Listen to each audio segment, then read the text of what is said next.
told by Taylor Swift. As Taylor Swift tells us, every now and then I reread the manuscript, but the story isn't mine anymore. And we know that's because her story has become inextricably intertwined in all of ours.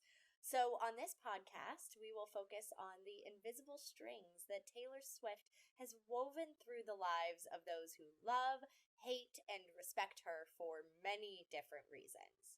Imagine This American Life meets every single album Taylor Swift.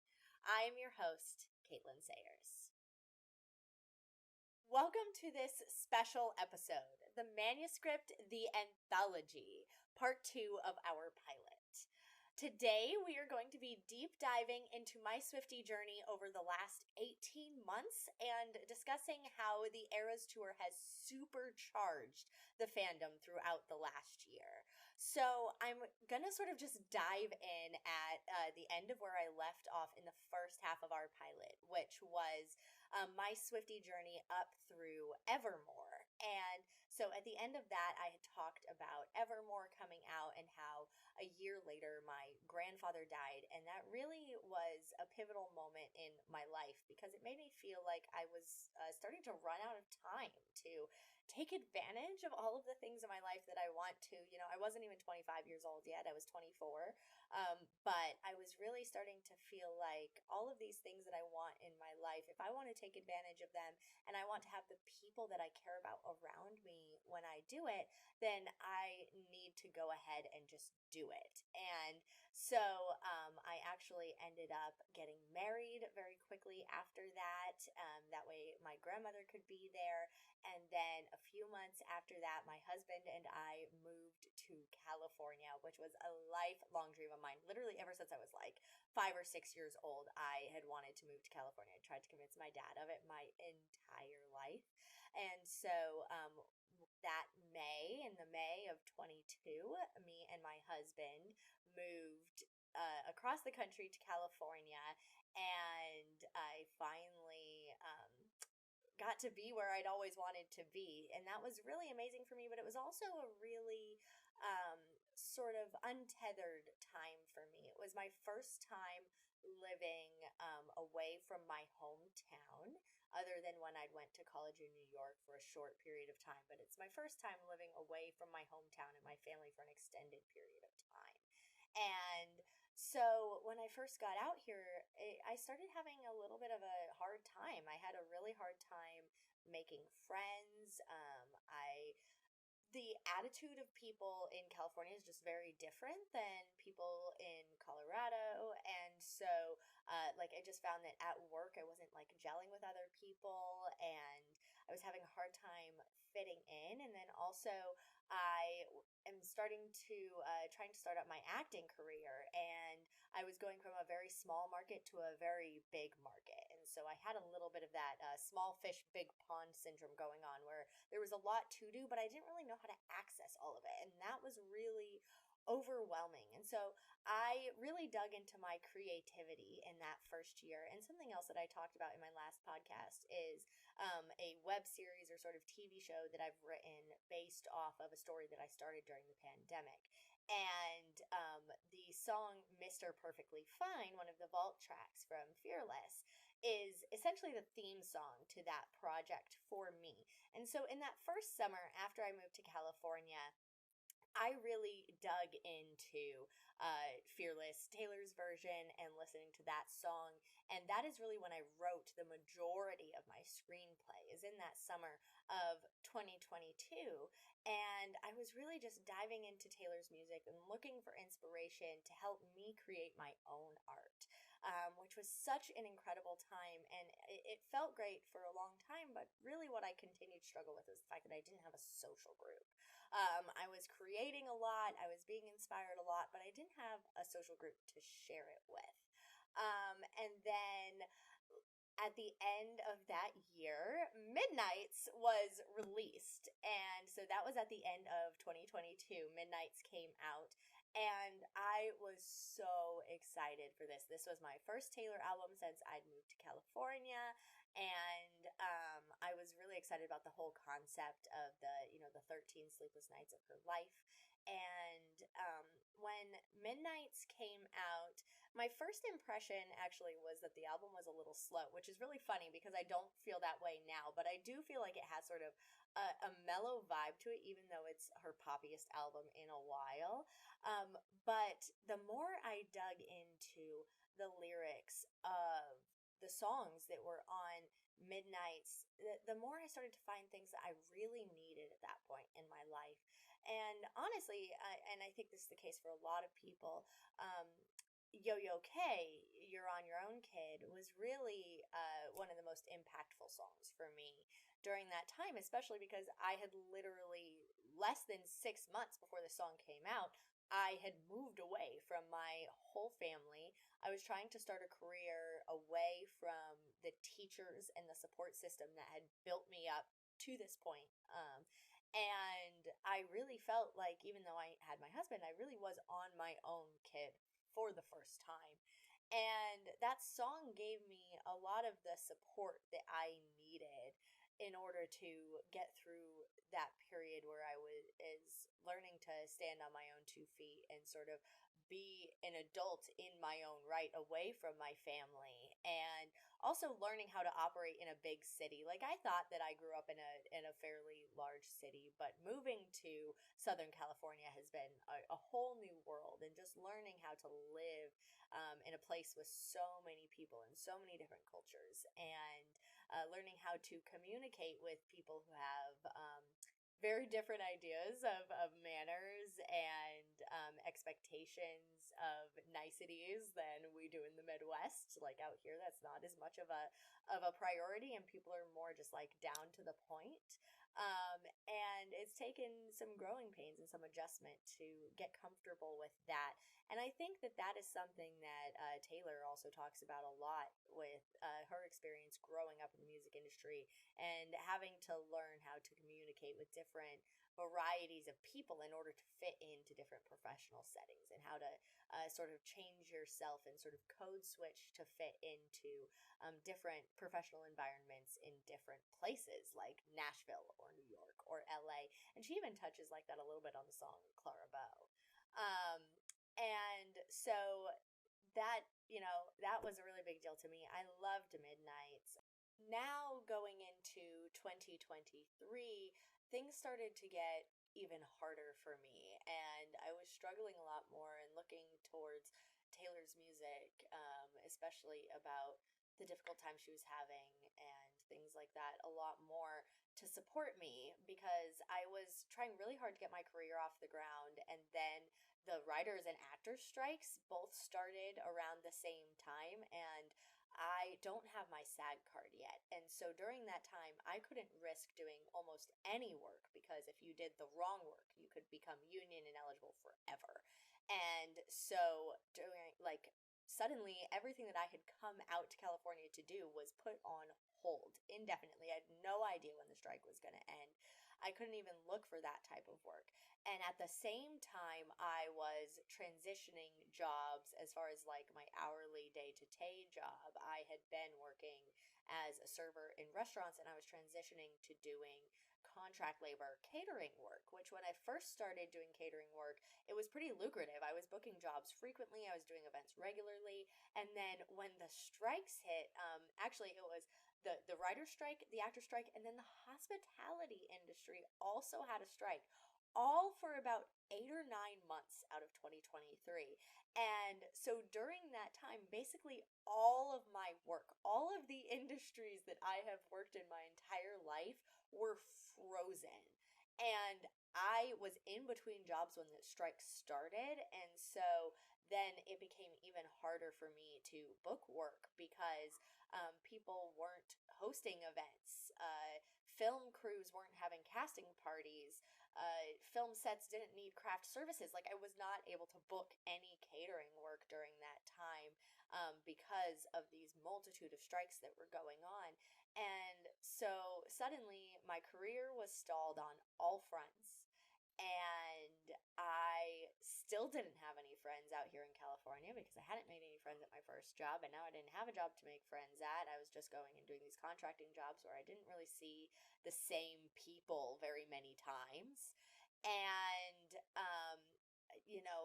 really starting in 2023, I was adrift. Also, at this time, my husband was trying to finish college and really dedicating himself to that. And so it was just a time when there was a lot going on and a lot of struggle for me. And I needed something to turn to. And what also happened around the beginning of 2023, Taylor Swift started the Eras tour.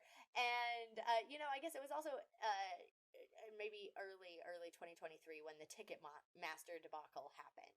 And of course, when I saw the tickets go on sale for the concert originally, I thought about getting tickets, but I really couldn't afford them. And I had heard before what an issue Ticketmaster was, and I wasn't sure that I could dedicate myself to doing the Ticketmaster battle. And so when she announced the tour, I had resigned myself to the idea that I was not going to go. I actually had never been to a Taylor Swift concert before. It's one of the things I regret most about my life, but I've just never really been able to afford it when the concerts came around. So I've always waited for the concert movies. And this one, I sort of had the same feeling at the outset. I was like, I'm not going to do the Ticketmaster battle. I don't really have the money for it anyway. And so I'd resigned myself to the idea that I was not going to go to the Eras tour. And then, a few months later, the Eras tour started, and it started filling up my TikTok feed. Absolutely everything on TikTok was about the Eras tour and Taylor Swift, and I started seeing her performing and seeing the experiences that people were having, learning about the friendship bracelets, and in this time when I was just so adrift, when everything that I had moved to this new place for was on hold, and I was just looking for something to hold on to, I found Taylor Swift. I found the Eras tour, and I started listening to her music constantly. Like before that, I had other artists sort of in the mix, but at the beginning of 2023 is really when I started listening to Taylor nonstop all the time. And then around that same time, also, I started going to the gym, started a weight loss journey, my health journey, and I was working out a lot, and I found that sometimes just listening to music wasn't entertaining enough to get me through, 40 minutes of cardio at the gym. And so I started looking for podcasts. And I actually think the way that this originally came about was I listened to a lot of audiobooks, and I had an audiobook app subscription. And on my audiobook app, I was actually looking for books about Taylor Swift. I was trying to find like biographies about her, or just other books that like analyzed her work or things like that that I could listen to while working out. And along the way, my audiobook app actually also included podcasts. And so through that, it recommended to me a podcast called Every Single Album, Taylor Swift. It's a podcast that's made by The Ringer. It has Nora Princiotti and Nathan Hubbard as hosts, and they are both like just so much fun to listen to. They have great voices. They're very knowledgeable. Nora Princiotti is also a football commentator, so ever since Travis has come into the picture, she's just had like the best takes on everything. And part of what they do on that show, so during last year, they were doing the Summer of Taylor Swift, and every single week they were releasing an episode of the podcast where they talked about what Taylor had done in the past week, her pep walks, her media interactions, and what she had done at the Eras tour within the last week. And they were giving updates on that every single week. And so I started listening to that at the gym and just fell in love with it because it allowed me to have a little bit more access to information about Taylor and what was going on with the Eras tour. It gave me something great to listen to at the gym and in the car. And so I listened to that podcast all summer, and it really is what started to get me thinking about doing a Taylor Swift podcast, because I was like, wow, people are out here talking about her and other people are listening. And so that was through the summer, and it was actually on that podcast that I heard about the Speak Now Taylor's version announcement. And when I heard about the release of Speak Now Taylor's version coming up, I was so excited because I really didn't get into Speak Now very deeply during the initial era, and I sort of saw it as an opportunity for me to re-experience that album and maybe fall in love with it in a new way. And so leading up to the album, I started deep diving Speak Now and listening to it sort of on a loop and making sure I really knew all of the songs and was familiar with them through and through. And actually, part of what the podcast Every Single Album Taylor Swift does is they actually go in their earlier episodes, album by album, and they talk about different aspects of the album, what the best song is, what the song is that's the deepest, what song shows the most work, different things like that about the album. And then at the end, they give each album a grade. And with that, they also give like context about what was going on in Taylor's life at the time, and sort of helping you understand the meaning behind some of the songs as well through part of that. And so during this time, when they announced Speak Now, Taylor's version, I was like, oh, that's one of the albums I'm least familiar with. I really want to go back and deep dive it. So I made the decision that I was going to listen to Speak Now, the original, before Taylor's version came out. And I have it on disc, so I promise I was not paying Scooter Braun anything. But I decided I was going to take and listen to Speak Now, the original, on a loop exclusively for 2 weeks before the release of Speak Now, Taylor's version. And then near the end of those 2 weeks, I listened to the corresponding episode of Every Single Album Taylor Swift to get more context about her muses and some more information about the music. They also talk, a little bit about the composition and different strengths and weaknesses and stuff like that, which was really great to hear about and familiarize myself with before I heard the Taylor's version, because obviously there's so many improvements sonically on the Taylor's version. And so also during this time, obviously I was on TikTok, I was interacting with Taylor Swift stuff just non-stop. I also around this time rejoined Twitter. I haven't been on Twitter for years and years, just because I didn't have the time. I didn't really agree with Elon Musk, but I had found out that the Swiftie community online is really the most active on Twitter. So I went ahead and I rejoined Twitter, and I was having a lot of fun with that. And then somehow through social media, I received a targeted ad for a Speak Now Taylor's version release party that was in my area. It wasn't even that far from my house. It wasn't that expensive. And so I was like, I have to go to this. I have to go to this Speak Now release party. And I planned to, and I went out and I bought beads and I made all of the bracelets and everything. And I went to this party, and it was one of the most incredible experiences of my entire life. Like, I just walked in and everybody was so welcoming, and we were all singing Taylor Swift songs. We were all talking about Taylor and the Eras tour. And even though I'd never met these people before, within like 5 minutes, everybody in the whole party was like my best friend. And I was just so blown away. I felt like I'd finally found a community, and I was so excited to just be around other people who I felt like understood me, understood Taylor. And that night I met someone who ended up becoming my best friend. Her name is Devin. And from that point on, like, we just became so close. We are like sisters now. And I would never have met her if it wasn't for Taylor Swift, but she's the person who's really filled that hole that I was having for needing connection and needing a friend and a sisterhood with somebody.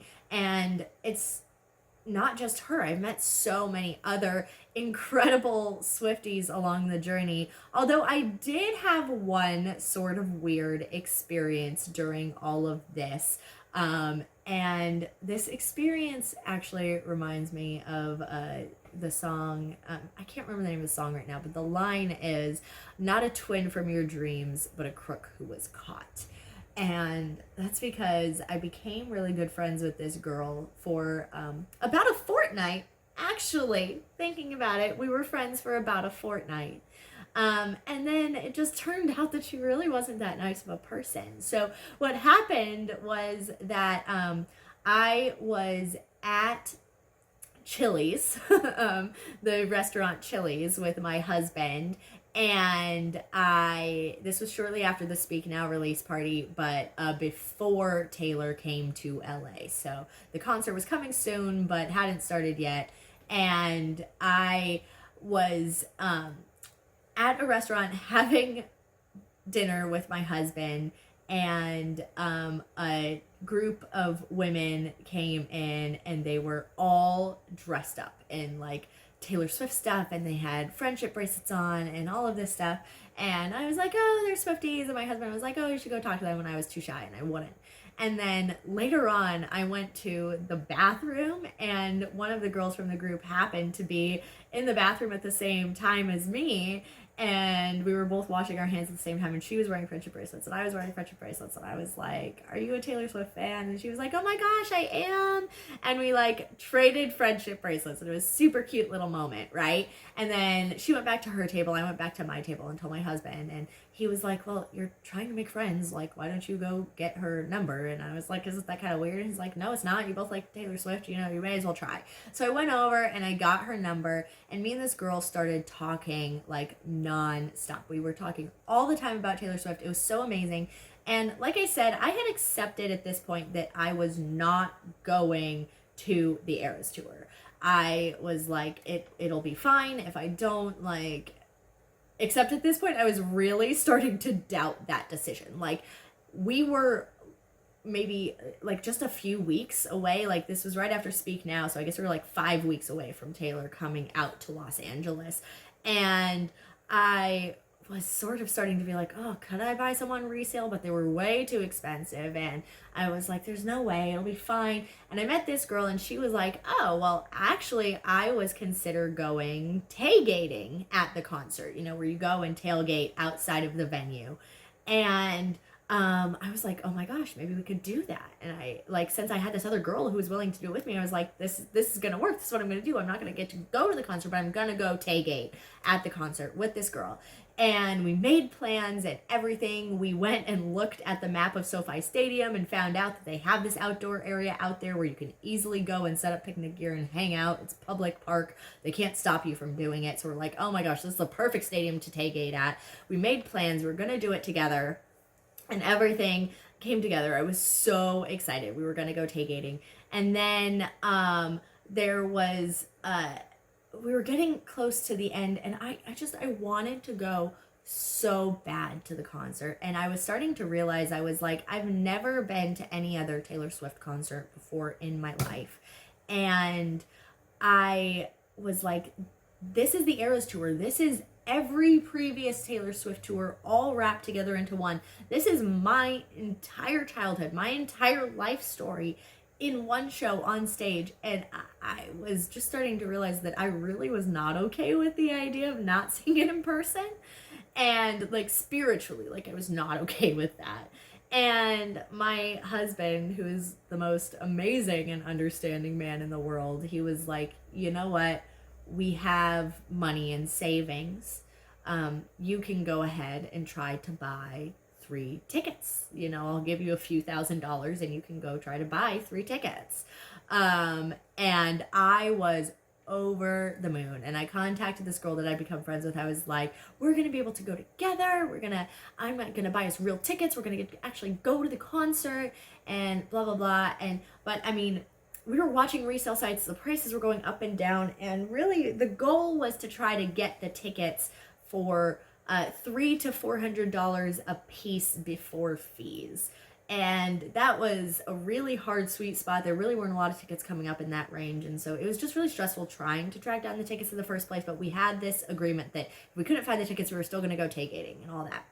And then it came to the first show of Taylor in Los Angeles, which we were planning to go to night 6 on August 9th. And Taylor started on the 4th or the 5th, or the 3rd, I think. August 3rd, I think, Taylor started in Los Angeles. So that first night came, And me and this girl had a plan. I was going to go over to her house and we were going to make friendship bracelets together and watch the first night of the Eras tour in LA, because some people had theorized that she was going to do the 1989 announcement, the 1989 Taylor's version announcement on night 1 of Los Angeles Eras tour. And so we were like, we have to at least watch the live stream of that night in case she announces 1989 Taylor's version. And so I went over to her house and we were making friendship bracelets. We were having the best time. We were talking about Taylor Swift and watching the show and everything. And I am a bi girl and I find Taylor Swift very attractive. And I had told this girl before that I was bi and that I have a crush on Taylor and all of this stuff. And so while we were watching the concert, I made a few comments about when I thought that Taylor looked hot, or when I thought that she was really serving, or different things like that. Just different comments about sort of my attraction to Taylor, I suppose. And I don't know, we had a great time watching the concert. It was super fun. She didn't announce anything, but at the end of the night, I went home and it was all great. And, I was still looking for tickets and I still figured we would go tailgating and everything was fine. And then the next day, like I told you, that me and this girl were talking all the time. But the next day, she just sort of like ghosted me. She didn't talk to me at all.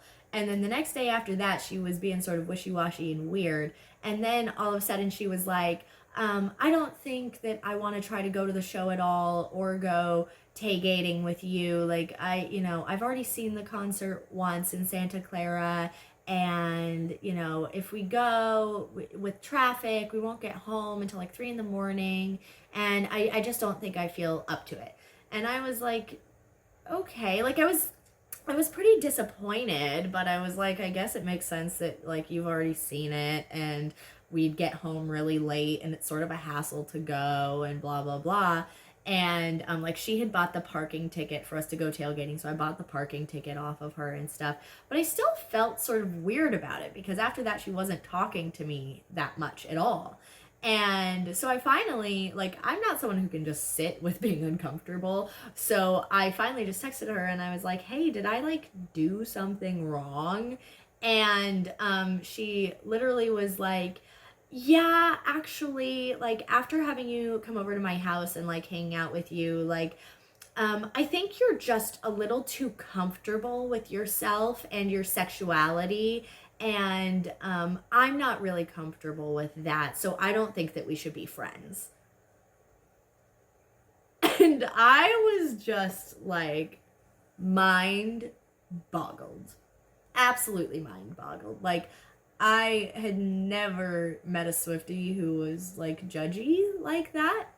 And I also thought that like we were really great friends and things were going really well. And also I was like, I don't understand how you being uncomfortable with me talking about my sexuality equates to us like not being able to be friends. Like, I am perfectly capable of not talking about being attracted to girls while hanging out around you if you just want to talk about Taylor Swift. And so I was pretty hurt and insulted by that, and I was like, you know what, whatever. If you're not comfortable with me being myself, then clearly we don't really need to be friends. And that was the end of that fortnight long friendship. So that was sort of a weird whirlwind experience that actually happened coinciding at the same time with another whirlwind experience that ultimately did end up with me going to the Eras tour. So during the same period of time as I was going through this sort of whirlwind friendship with this girl, I was also trying to play a radio contest to win Taylor Swift tickets for the Eras tour. And so around a week before I met that girl, a local radio station here in Southern California announced a contest that they were running called Tour with Taylor. And so the idea was that Taylor is coming to town to Los Angeles for 6 days. And the way that the radio contest worked was it was going to operate for 5 weeks straight, leading up to, like, it ended like the day before Taylor started in Los Angeles. It ended like the Wednesday before Taylor's first concert here in LA. And so for 5 weeks, they would play Taylor Swift songs on the radio. And the idea was that they would play multiple songs back to back, anywhere from 2 songs to 6 Taylor Swift songs back to back in a row. And the number of songs that they played in a row was the number of nights that you would win tickets to the Eras tour if you called in and were caller number 20 after the last song played. So, I mean, this contest was insane because they were running it 24/7. So basically, the whole idea was you had to listen to the radio nonstop 24 hours a day in order to try to hear Taylor Swift songs play back to back. And then when you heard a song play back to back, you had to wait until the moment that the song ended and then call into the radio station and hope that you were caller number 20. And I committed myself, like mind, body, and soul, to this competition, to this contest. Like, I played so hardcore because at this point, this is when I was starting to be like, I don't think I'm okay with not going to the Eras tour. Like, I think this is a spiritual experience that I need to have, and the only way that I am going to get there is by playing this radio contest. And so I invested myself completely in playing it. I actually, I was listening to the radio in my car at first and then also listening on iHeartRadio. And then one time when I went to get out of my car and I was transferring from listening to the live radio in my car to listening on my phone on iHeartRadio, I realized that the digital feed on iHeartRadio lags about 30 to 45 seconds behind the actual radio transmission that you get when you're using an actual real radio. And so I was like, holy shit, if you're trying to dial in at the end of a call, that is critical time. Like, that is unacceptable. And so I was like, oh my God, I don't actually own a radio inside of my house because this is 2024 and nobody has boomboxes anymore. And so I was outside talking to my neighbor later that day, and I noticed that he had a boombox in his garage. And I literally was like, dude, can I borrow that from you for the next month so that I can play this radio contest? And when I tell you, like, this was like a big, like, giant industrial boombox, like, with a big long extension cord on it, like, for outdoor parties or whatever. But I was like, I don't care. It's a real radio with a transceiver in it. I'll go plug it in my living room. And that's what I did. And I played Taylor Swift radio 24/7. And then I also was like upset that I couldn't really listen to it at work, or if I did, with my AirPods subtly, it was still, iHeartRadio was still behind, right? And also sometimes that if I don't have good signal, then I can't access it, things like that. And I was like, that's not acceptable. Like, I still need to be able to play the contest while I am at work 24/7. Waking, sleeping, working, eating. Don't care. Listening to the radio to win Taylor Swift tickets. Okay? Okay. So I went on, I had like I used to have this like a miniature radio transceiver that was for like running with. And I went on to a like in search of for free group on Facebook in my area, and I was like, does anybody have a portable radio transceiver or a miniature radio or something that I can have to be able to do this contest? And somebody actually did contact me, and they're like, oh yeah, I have one of those old little armband radios that I don't use, you can have it. And I went and I picked it up. And so from that point forward, literally 24/7, nonstop, every single day, I had this little tiny radio transceiver on my arm, and I had a pair of headphones that I would like run up through my collar because it didn't have Bluetooth on it. So I had to have wired headphones, and I would run them under my clothes and up through my collar, and I had this little earbud, and I would keep it in all day, 24/7, to listen to Taylor Swift while this contest was running and try to catch when the songs were playing back to back. And so over the course of the 5 weeks, they ran the contest 7 times. 3 times they played 2 songs back to back, and then the other 4 times it was like 3 times, 4 times. like 3 nights, 4 nights, 5 nights, or 6 nights that you won. So like they gave away a lot of prizes. The contest ran 7 times over the 5 weeks at completely random intervals, different days, different times. And I was listening and called in every single time. All 7 times that they ran the contest, I called in.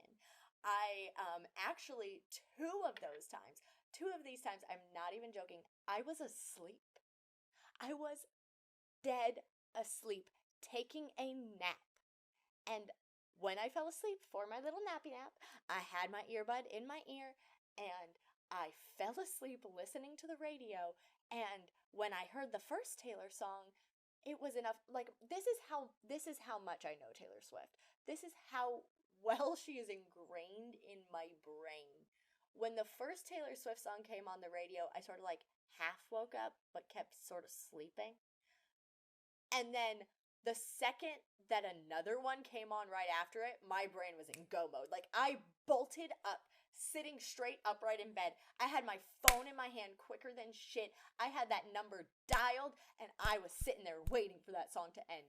Dead out of sleep, but did not matter. Yes, I am so obsessed with Taylor Swift that I can recognize Taylor Swift songs playing back to back on the radio in my sleep. And then there was another time when I was at the beach with my husband and I decided to take a nap on the beach. And once again, I laid down with my little radio transceiver in my ear and I dozed off listening to the sound of the waves. And the contest came around and I bolted right up. It woke me up right away and I called in.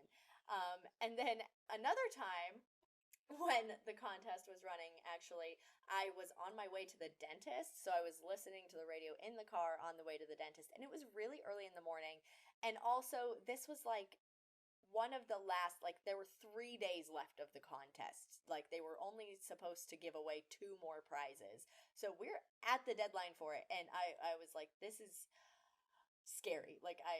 I'm driving to the dentist, and also I was aware that in the dentist office I would not be able to play the contest. Like, that was 2 hours of my time that I was gonna be in limbo.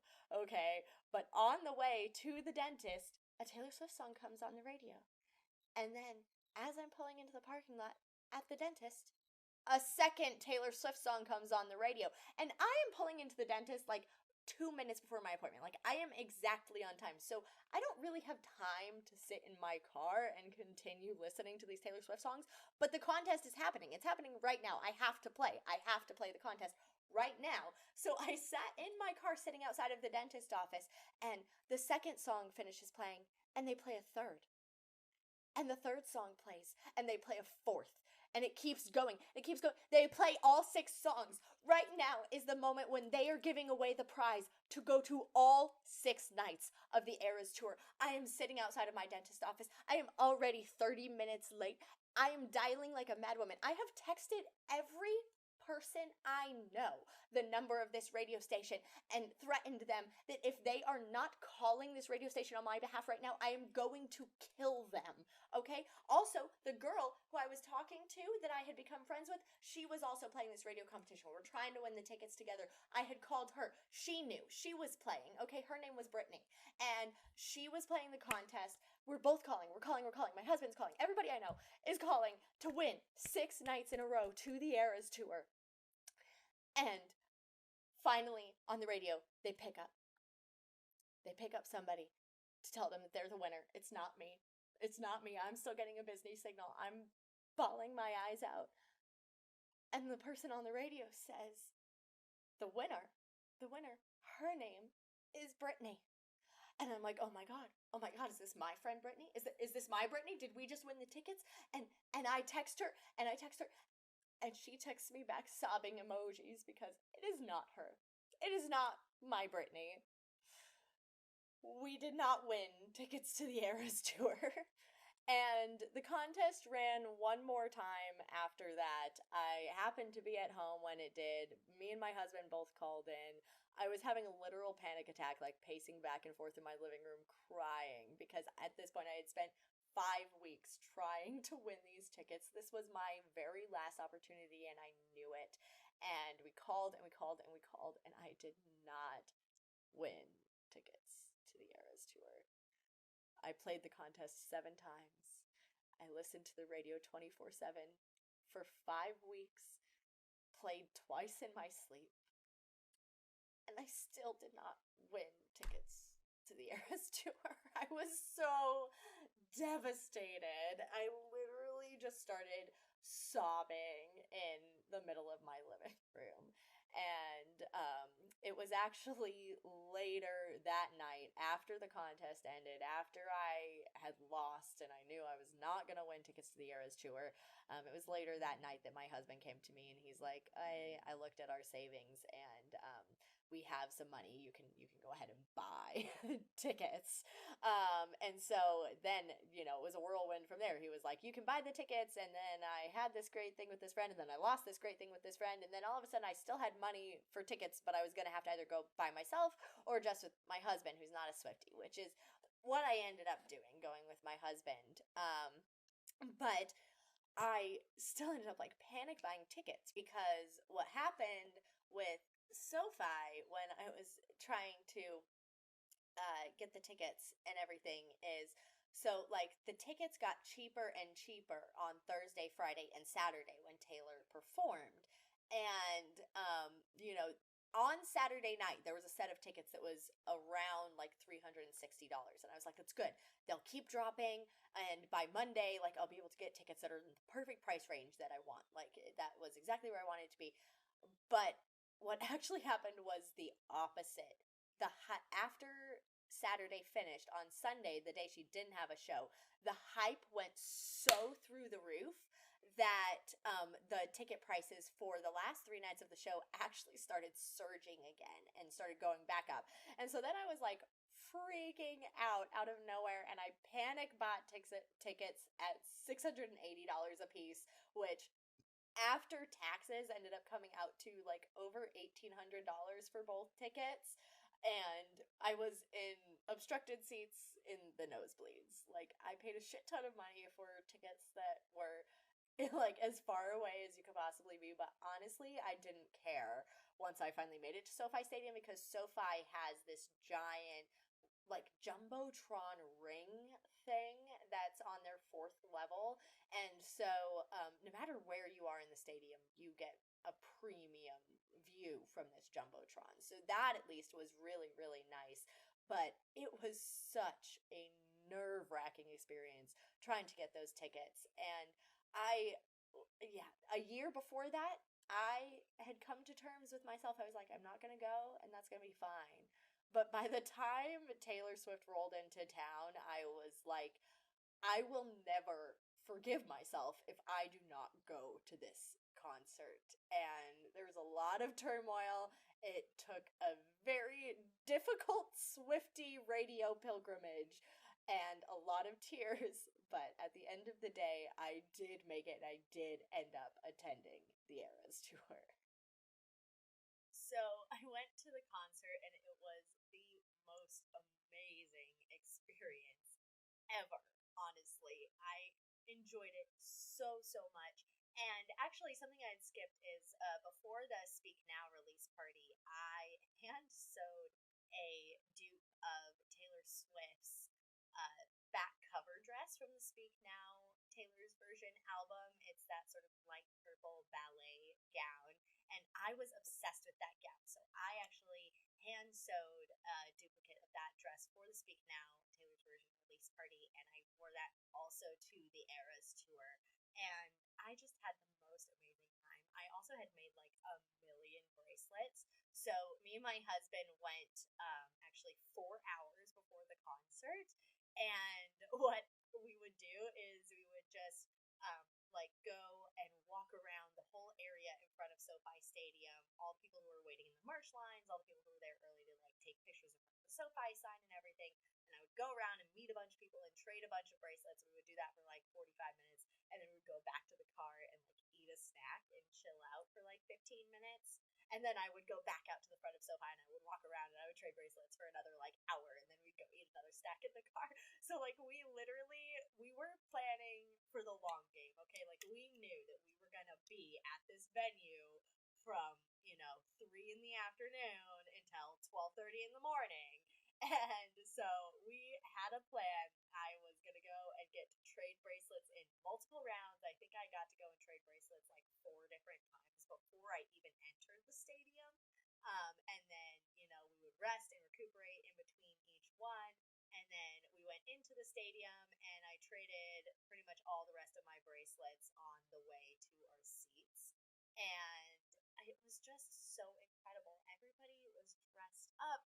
Everybody was in such a good mood and so friendly and excited. And the energy when you are in the stadium for an Eras Tour show is just so electric. It is literally like being on cloud nine. Everything just feels joyous and elevated. And that night really was like a religious experience for me. Every moment of it just touched my heart in such an intimate way that, like, I'm so glad that I made the decision that I needed to be there, because it's true. Like, that experience is one of the most powerful experiences that I've ever had in my life. I'm so happy that I was there. And then on top of that, I was there for the 1989 release party, or release announcement, the 1989 announcement. I got to see all of the new outfits and everything. And I was so excited when Taylor first came out in the blue Speak Now dress and I saw that it was blue. I had an inkling that 1989 might have been announced that night. I was looking for those clues and I was freaking out. My husband was actually sitting down texting. I, of course, was standing up dancing. And the moment that I saw Taylor step out in that blue gown, I started hitting my husband on the top of my head and I was like, "It's a new dress! It's a new dress!" I was losing my mind. And the same thing when she came out in the blue 1989 outfit. I was like, I just knew it. I knew it was coming. And the feeling in the stadium of being surrounded by so many other people who were just filled with that anticipation was just next level. I'm really glad, even though I ended up spending a lot of money, that I decided that I wanted to go on that specific night. And it really was one of the most amazing experiences that I had ever had.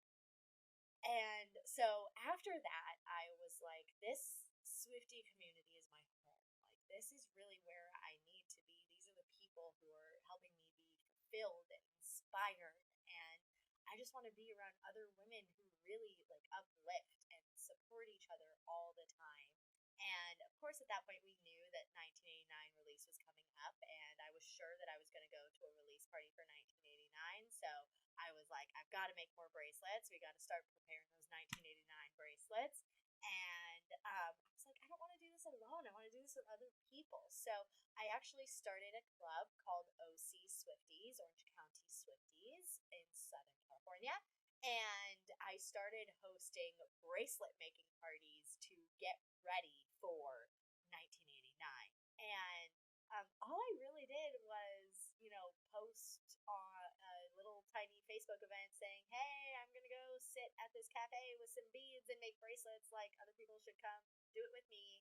And the first time I did it, like, 4, 5 girls showed up, and they were, like, all one friend group. They came together, and then, like, maybe one girl came alone. But we still had like a great time. Like, never met these girls before, but we just hit it off right away. Had the best time making bracelets. It was so great. And then the second time that I did it, it actually sort of blew up. We had like at least a dozen people there. We took over the entire upper loft of this cafe, and we ordered breakfast, and we made bracelets, and we were there for like 4 hours, and it was incredible. We had just like the most amazing time. And also, right around this time is when Taylor announced that the Eras Tour movie was going to be coming out. And so now all of us were so excited to go to the Eras Tour movie. We were like, we've got to make bracelets for the Eras Tour movie and be all prepared for that. Everybody was already talking about, how many nights of the movie that they had bought tickets for and how many times they were going to go see it, who they were going to go see it with. We were all so excited for the movie. And really, I think that that coming right after the end of the tour brought all of us as Swifties together even more. It helped us maintain that community over the break in her tour. And I know a lot of people talk about Taylor being oversaturated in the media, or, she's overfeeding us or we're being greedy or whatever people say. But honestly, I think she was being smart because over the first 8 months of the Eras tour that went through the end of last summer, she built up this community of people that had become so tight knit and a conversation that brought us together every single week, all the time. And I noticed on social media within a few days of her stopping performances, like that community was falling apart. Like people were starting to act weird, people were starting to argue, and we also just, it was like, well, what are we supposed to do now? Like we all felt so connected, and then all of a sudden we felt disconnected. And so I felt like her deciding to do the Eras tour movie and release it at that moment in time actually was a very smart way to help all of us stay connected while Taylor took a break from the tour and had that time off, which, I mean, we know now that she wasn't really taking that much of a break at the time, but so maybe even more than that, maybe it was actually a little bit of a smoke and mirrors. Let's keep you guys focused on this over here so that you don't notice that I'm back here doing this. But I loved the choice to release the Eras Tour movie last fall, and I had the most amazing time going with my friends. I ended up going in theaters twice. I went the first time by myself because I thought that I was going to go to the premiere with my friends, but it turned out that they had to work that night. But I was like, no, I want to be there on night one. And so I went the first night by myself, and I brought a bunch of bracelets to trade. And just like the concert, I went a couple hours before, and I hung out at like the in theater bar and like just scouted out people as they were coming in for their showings and traded bracelets with tons and tons of people. It was so much fun. And even though I went completely alone the first time I saw the Eras Tour movie, I had the most amazing time. I still got to meet and talk to a lot of incredible people. The energy in the theater was still wild and crazy and so much fun. I really, really enjoyed it. And then the second time that I went, it was actually a pretty late showing on the second night after the movie came out, but I went with two of my close friends. And I actually decided to be sober the first time I saw the movie because I wanted to remember it and have it all like vivid in my brain. And then the second time when I was going with my friends, I'm like, okay, this time I'm going to do my drunk Taylor's version and get a little bit tipsy and enjoy the movie that way. And I also had so much fun doing that, just getting drunk with my friends. And we got seats all the way in the back top row of the theater so that we could stand up and dance without blocking anybody's views. And it actually turned out in our theater there weren't that many people that night. I was really surprised that the showing was actually mostly empty, but that ended up being great because we were singing at the top of our lungs and dancing and just making fools of ourselves, and we had the most amazing time. And that was with my friend Devin, who is now my best and closest friend. And I wouldn't have traded any part of that experience for the world. I was so happy to have that Eras Tour movie come out last fall. Of course, shortly after the Eras Tour movie came out was the 1989 Taylor's version release, and I went to another release party actually with the same group of friends for 1989, and it was just like everything else that I've been talking about. Such an incredible experience. We had so much fun. This group always does karaoke competitions or like lip syncing competitions at their release parties. And there's me and one other girl in the group who really sort of look like Taylor. And we're both actresses. We're both super like overzealous, crazy people.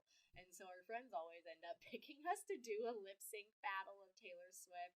And we just had the most amazing time. I think it was Bad Blood that we sang, and we were both just trying to be like goofy and badass. And by the end of it, we were so completely out of breath.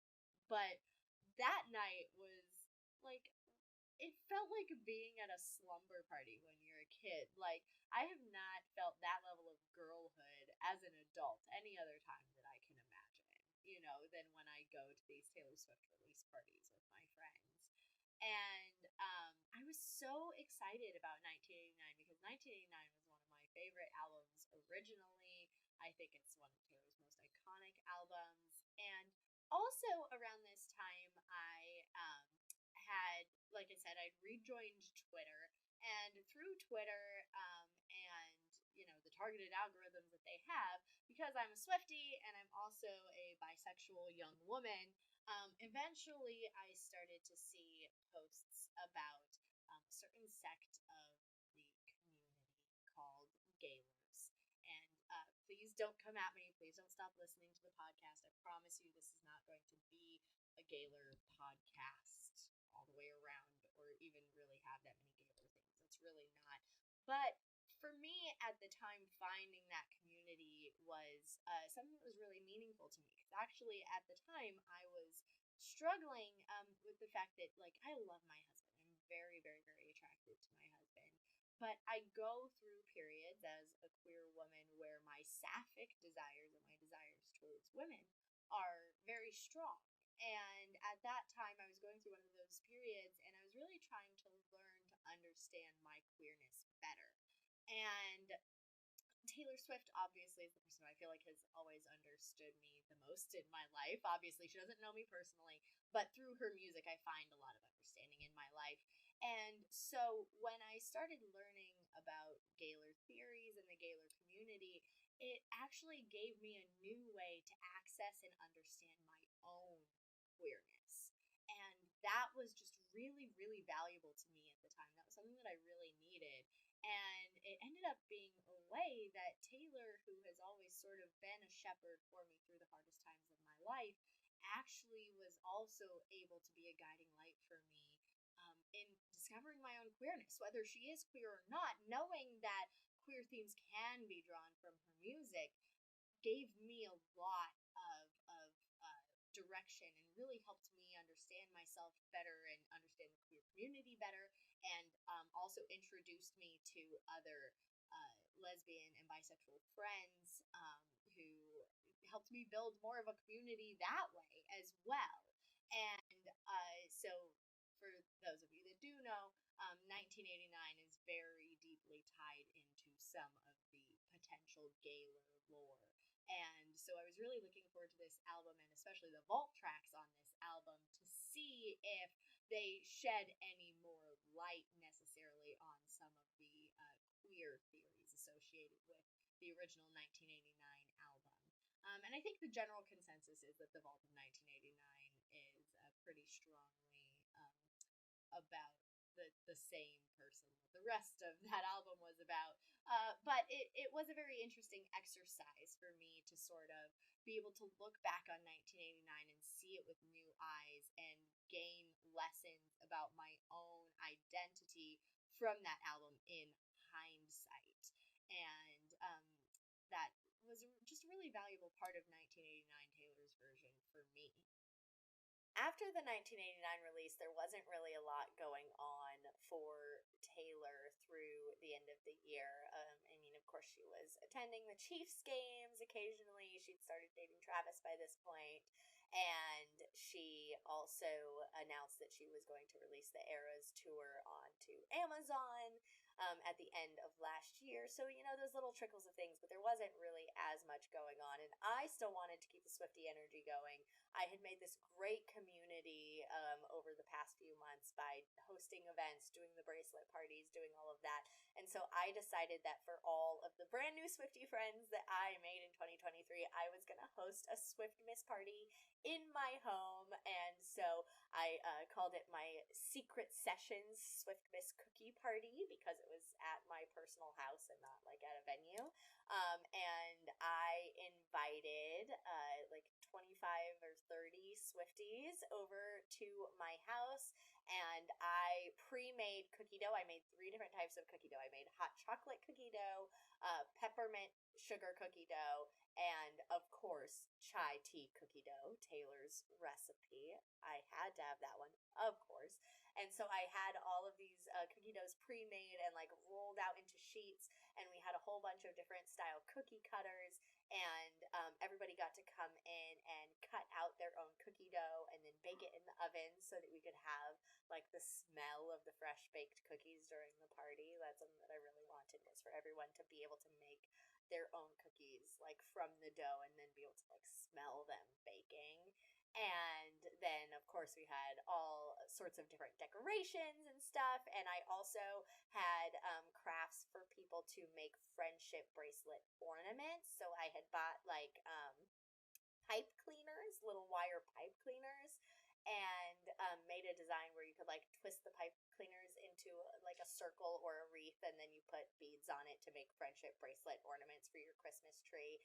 And everybody just adored it. We had a whole drink bar, and we made cookies, we made friendship bracelets, and listened to Taylor Swift, and it was just the most fun time. And it was so joyous to get to celebrate the holidays with these women who had really completely turned my year around.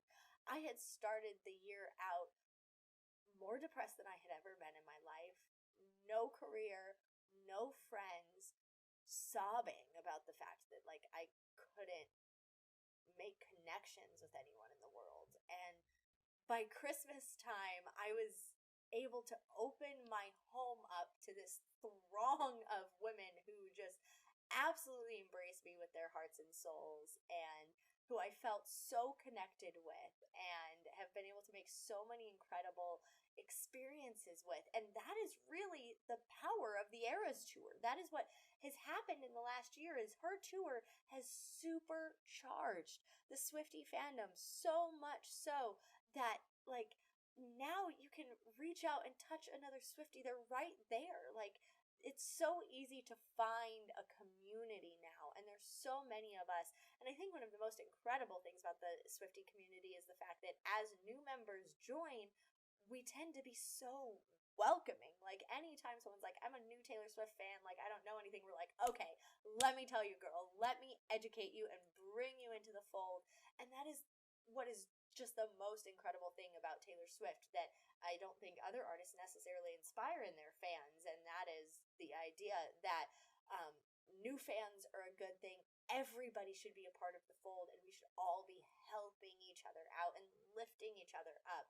And that is what makes the Swiftie community overall so magical. And so getting to share that along with a little Christmas magic at the same time was just the perfect ending to 2023 for me.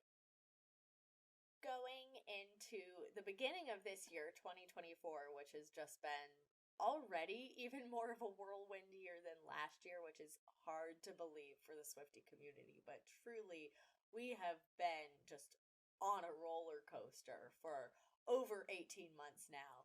And going into the beginning of 2024, obviously Taylor went back on tour at the end of January for a little stint. And by this time, I was watching the shows pretty closely. I was only watching the live streams occasionally because I usually had to work during the South America shows. But I would, every chance I would get, I'd be pulling out my phone at work and like checking Twitter and seeing what was going on at the shows.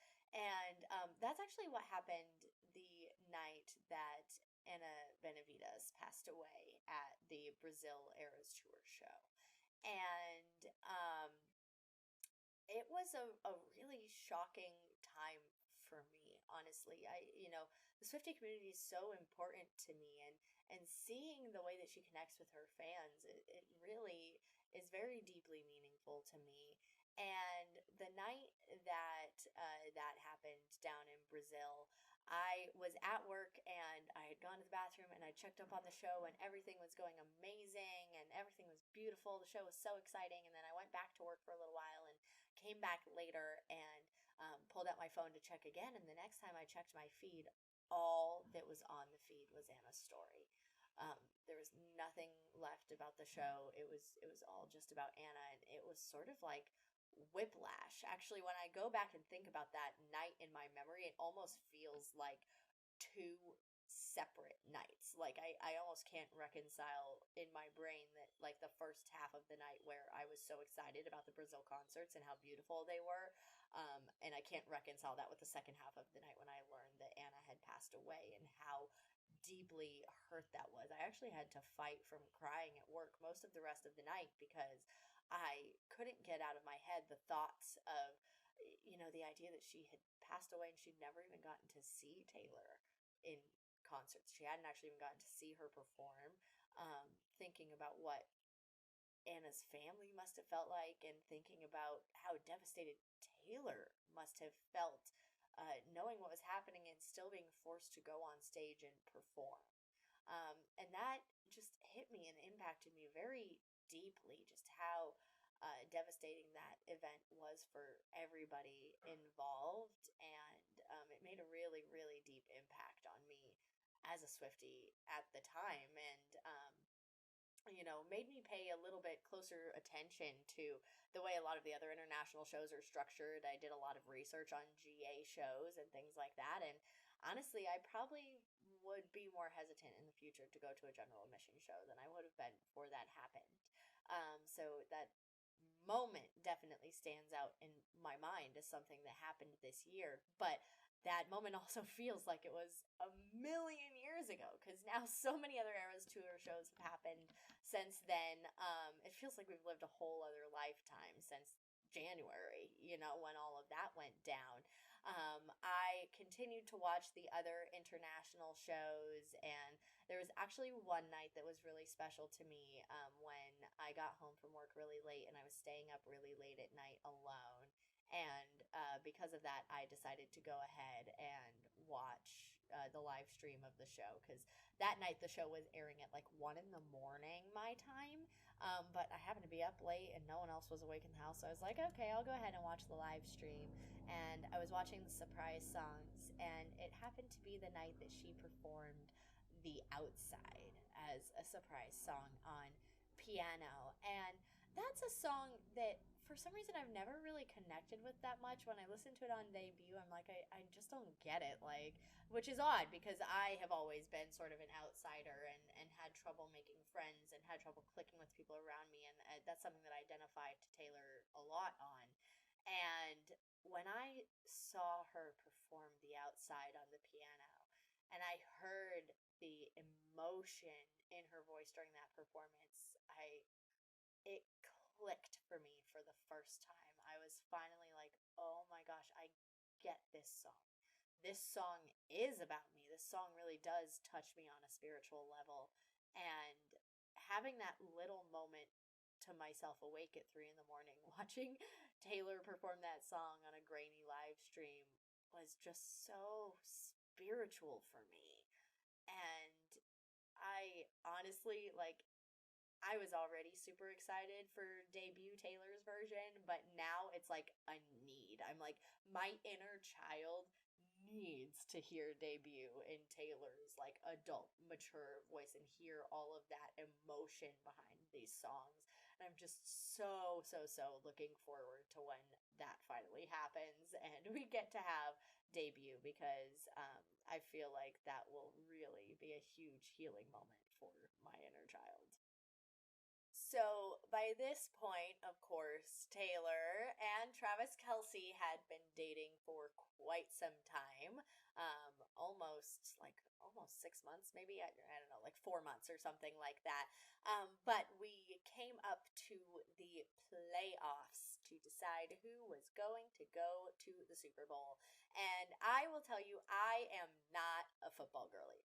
Not a football girly. I was a cheerleader in high school, and people always ask me, how could you have been a cheerleader and sat through so many football games if you don't like football? And the truth about that is that as a cheerleader on the field, you can't see the game. The only thing that we could see as cheerleaders on the field was the football players' asses. So we would stand there and rate the guys' asses from 1 to 10 based on like how curvy like they were in their pads. Like, we couldn't see the game. We had no idea what was going on. We had like a flagger who like could see the game, who would like tell us what was going on so we could do the right cheers. So I've never been a football girly. And when Taylor started dating Travis, I was skeptical, to say the least. I was very, very skeptical. I wasn't sure if he was going to be able to keep up with her intellectually.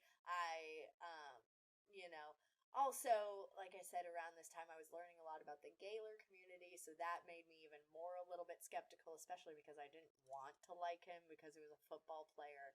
And, there's a lot of rumors floating around about it being a PR relationship because the NFL was making so much money off of her appearances.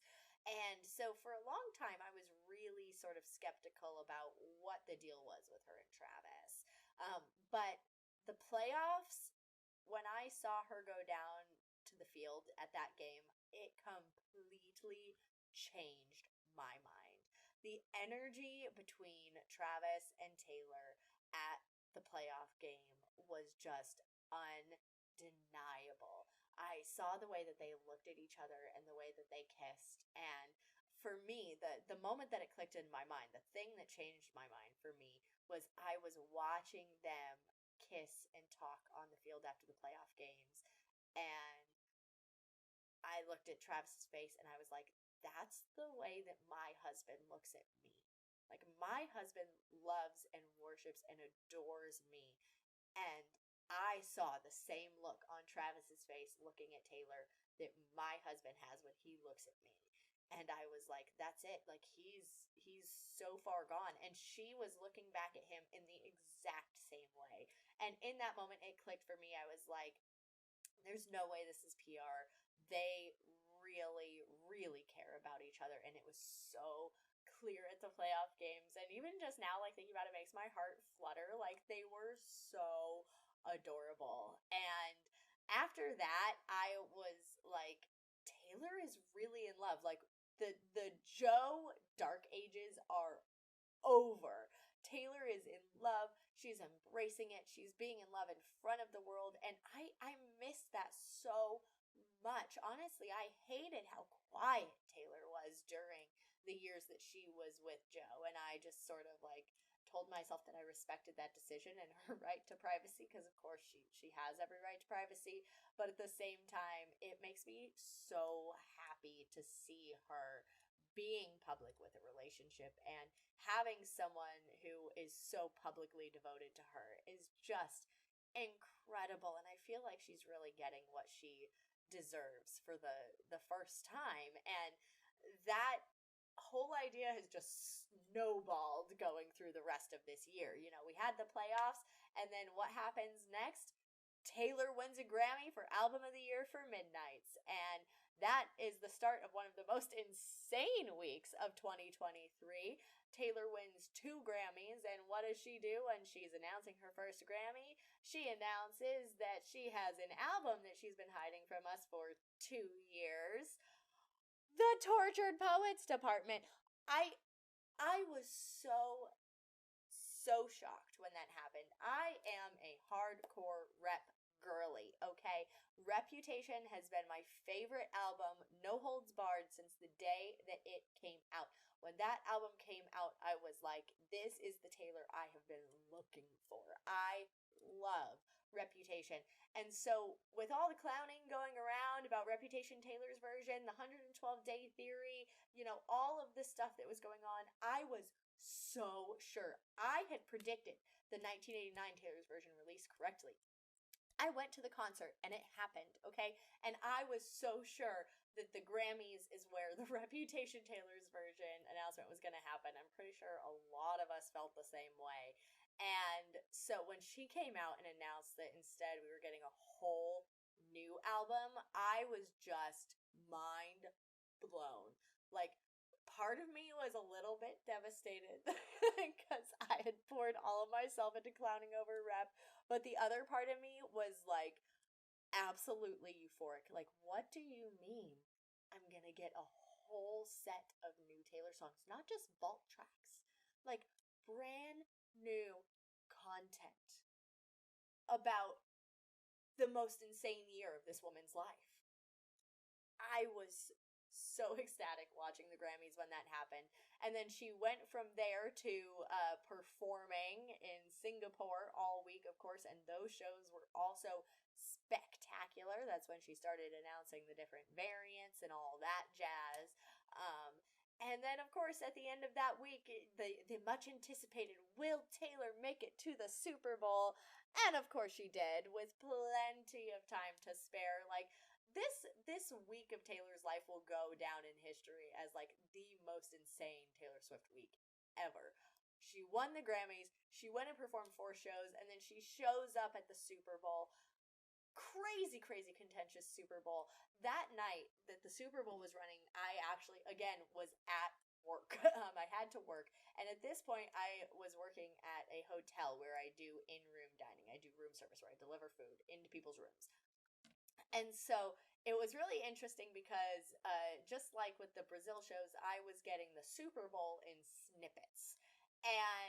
But it wasn't just like me sneaking away to the bathroom to see the snippets on my phone, which I was doing, but also every room that I went into to deliver food was already watching the Super Bowl. So every time I would go to make a delivery, I would get a little snippet of the game. And it was so crazy because I would go into one room and the Chiefs would be up, and then I would go into another room and the other team would be up, and I'd go to the next room, the Chiefs would be back up, and then, I went to the next room and the 49ers were winning by a landslide. And it was like such a contentious night all night. It looked like the Chiefs had absolutely no chance. And, the game was almost to an end. I ended up getting to go on lunch really late that night. And so I finally went on lunch. And I have to tell you, in that moment, Karma was my boyfriend. The universe was conspiring to help me because I went on lunch literally in the last minute of overtime. I sat down with my plate of food and there was 1 minute of overtime left in the game. I literally got to actually sit down and watch the Super Bowl uninterrupted from the last minute of the game where the Chiefs made their winning play, and then watch all the way uninterrupted through Travis's speech until he met Taylor on the field and they had one of the most beautiful kisses of all time. And on a night when I was working, when I didn't get to watch any of the rest of the game, the universe conspired and I got to go on lunch and watch all of that uninterrupted. The perfect moments. It literally was exactly about 30 minutes of footage. I had to clock back in right after they went to the commercial break after Travis and Taylor kissed. Like, it was absolute karma perfection. And that night just even more solidified for me that the connection between Taylor and Travis is real. And I love listening back to the conversation that she had with him on the field. It was just, they were both just gushing and euphoric, and it was so beautiful. And I just love that moment for her. It was the perfect cherry on top to an absolutely insane week for Swifties, and I just can't believe that all of that happened. I really enjoyed getting to be a part of that moment in history. And of course, that led into another crazy period in Swiftie history, which is the release of the Tortured Poets Department, which this album was just completely unexpected for us Swifties. It's such a gift and just such a testament to how much Taylor is an artist to her absolute core. Like, she could not stop writing music if she tried. And at the times when she is having the hardest time, that is when music just pours out of her. And the fact that she continues to choose to share that with us is just such an incredible gift. And so when I found out about Tortured Poets, of course, I was through the roof super excited. But also it became pretty sort of clear early on that first of all, Taylor told us it was going to be a very emotionally heavy album, that she used it to deal with a very difficult time in her life. And we also knew from context that a big part of that was the ending of her relationship with Joe. And part of that being, a feeling that he didn't like her being in the spotlight as much as she enjoyed being in the spotlight. And so I went into this album with a lot of worry because I also, as a performer, as someone who's been a performer my entire life, I sort of have this fear that, if I became famous, no one would want to stick around for it. Like this, even though I have this incredible husband that loves me, I still sometimes worry and fear that if I am focusing on my work, he's not going to feel like he's getting enough attention. He's going to grow to resent my career and my fame and all of that. And so I really was sort of worried and afraid before the album came out that Taylor was going to talk about some stuff that was going to hit me in a really deeply personal place, and that it was going to be really, really hard for me to listen to. And that was sort of doubled down when Taylor came out with the 5 stages of grief playlists, and a bunch of songs that are traditionally considered to be love songs were on some of these playlists, and also like Peace, which is my number one most favorite Taylor Swift song. It's very comforting to me. To me, it fully expresses that idea of like going to your partner and being like, is it okay if I can never give you peace? Is it okay if I pursue this career that will never allow us to rest? And seeing Peace on the bargaining playlist, just that was like a knife to the heart for me. And all I could think is, if these songs are an indication of what the themes on this album are going to be, the way that they're organized onto these playlists, then this album is going to completely devastate me. So I will definitely say that have never been more afraid to hear a Taylor Swift album for the first time than I was with this one. And originally I had a plan for opening night that I would go over to my best friend Devin's house, and we would listen to the album at her house together and then have a slumber party. But as we got closer to the album, I actually ended up calling her and being like, would you mind coming over to my house? And then, she doesn't necessarily like staying the night. So I was like, can you bring your boyfriend over to my house, and the boyfriends will hang out, and you and I will go upstairs and listen to the album? Because I was like, I don't think I can be away from my partner and listen to these emotionally devastating songs. Like, I, at some point while listening to this album, am going to need to turn to my partner and ask for reassurance. Like, I was so sure that that was going to be the case, that at some point I was going to end up crying, and I was going to need my husband to tell me that he still loved me. And so that's what we ended up doing, was coming over, and both of my husband and her boyfriend hung out, and she and I went and listened to the album and just sort of had them around as like a safety blanket just in case. And in the end, actually, I was not quite as devastated by the album as I expected to be, mostly because this album was really a different context than what we expected it to be. There's a lot more going on here, and I, you know what, when I finally heard it, I was like, you get it, girl. This is Taylor literally just being like, I don't give a shit anymore. I'm going to say exactly how I feel, and y'all are going to hear it. Like, screw the labels, screw the media, screw the overzealous fans, screw the judgy fans, screw the judgy haters. And oh yeah, by the way, remember to screw Jake Gyllenhaal, John Mayer, and Kim Kardashian at the same time. Just throw all that on top. But I think ever since Reputation, Tortured Poets ended up being the first album that I felt like Taylor really took the gloves off and was willing to be unabashedly herself in the most forward way possible. And I think that's why I loved Reputation so much.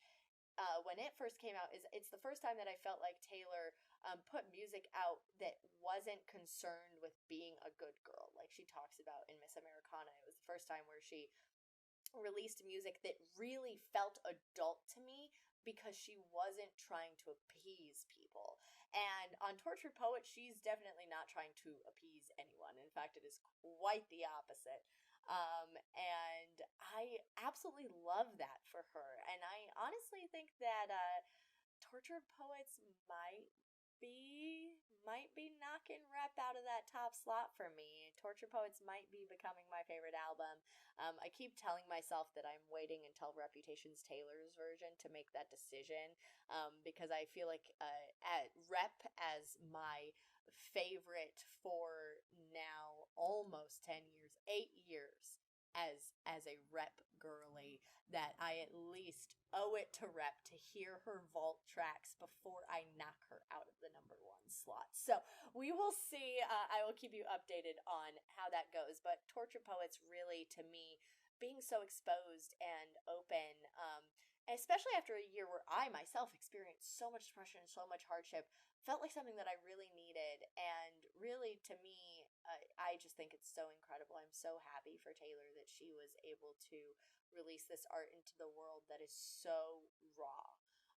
And that's really the Taylor that I love best, because that's really when I feel like she gives a gift to all of us that we can take away and enjoy and be able to grow from as well. And also part of the Tortured Poets release, I also got to go to the exclusive pop-up in Los Angeles. When I heard that that was coming to town, I was ecstatic. Usually you would think when there's an exhibit like that maybe they do it in a few different places, like Los Angeles, Chicago, New York, London, Paris, like a few different. But no, this was a one in the world exhibit, and it was going to be in LA. I live in Southern California, and I was like, I have to go. This is a Swiftie pilgrimage that I must take to go to the Grove and see the Tortured Poets Department pop-up exhibit. And I texted one of my good friends who doesn't work during the day, and I was like, hey girl, do you want to go to this with me? We ended up going up together, which I'm so excited that we did. It was super, super fun. I made a bunch of bracelets to go and trade, and actually I had made bracelets for all of the track titles on the album, plus a few extras. And I figured I would only get to trade a few of them at the pop up, and then I was going to a Tortured Poets release party later in the weekend, and I figured I would trade the rest of them at the release party. But I actually traded every single one of the bracelets that I brought with me at the pop up. I traded them all that day. There were so many people. Everybody was so enthusiastic. There were lots of people trading. The little bookmarks and the photos that they gave out at the exhibit were just absolutely like so cute. They're great little pieces of memorabilia, and the exhibit itself was just so intricate and beautiful. And I think that this is really part of what Taylor does best, is creating experiences that really feel like a once in a lifetime experience. And you get to go out and create a memory that is just inalienable. Like, no one else will be able to compare to that moment for you, because it's such a unique and special experience. And being a Swiftie, being part of the community and getting to go to this limited edition event is one of the most incredible parts of the Taylor Swift experience. But also, what's so incredible about what Taylor does is she does so many of those. By doing the 22 hat, by having Taylor Nation upgrade people's seats, by doing the premiere party where she went into everybody's theaters and stuff like that. Taylor tries to come up with opportunities to make members of her fandom feel unique and special and honored in an individual way as frequently as she possibly can. And that is one of the most amazing things that separates her from other artists.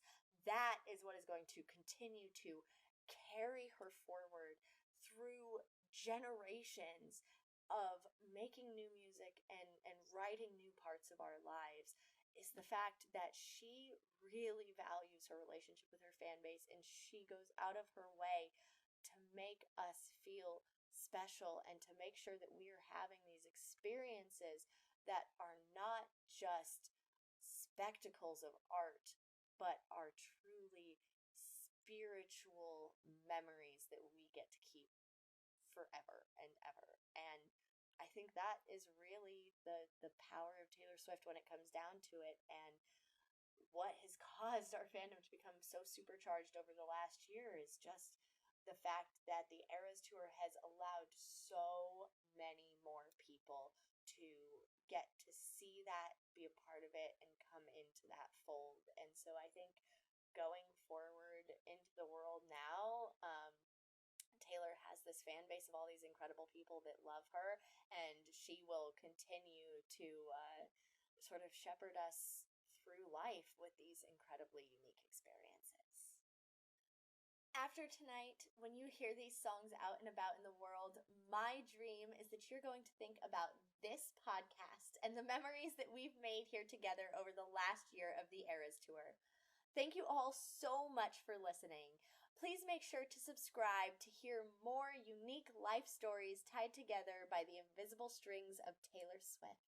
And if you would like to share your Swiftie journey as a guest on our podcast, you can submit your manuscript at our Linktree at linktree.com/TSmanuscriptpod. Again, that's linktree.com/TS as in Taylor Swift manuscript pod. And you can also find us on TikTok, Instagram, and X at the same handle. So give us a follow on all of those social media accounts. And then going forward, we will be releasing new episodes on the first and third Monday of every month because, of course, 1 and 3 is 13, and Mondays going forward will be our Manuscript Mondays. So, again, look out for those new episodes always on the first and third Monday of every month. On our next episode, we will be interviewing comedian and newly minted Swiftie, Kelsey Justrop, who has actually just become a Swiftie during this whole whirlwind expansion of our fandom through the Eras Tour in the last year. And she is going to come share the story of how the Eras Tour and Travis Kelce converted her into a Swiftie, as well as telling us a little bit about her comedy program, Comedy Taylor's Version. So please make sure to follow, subscribe, and listen back on June 17th to hear our story with Kelsey Justrop.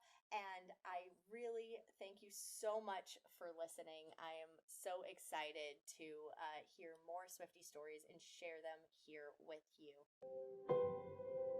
The story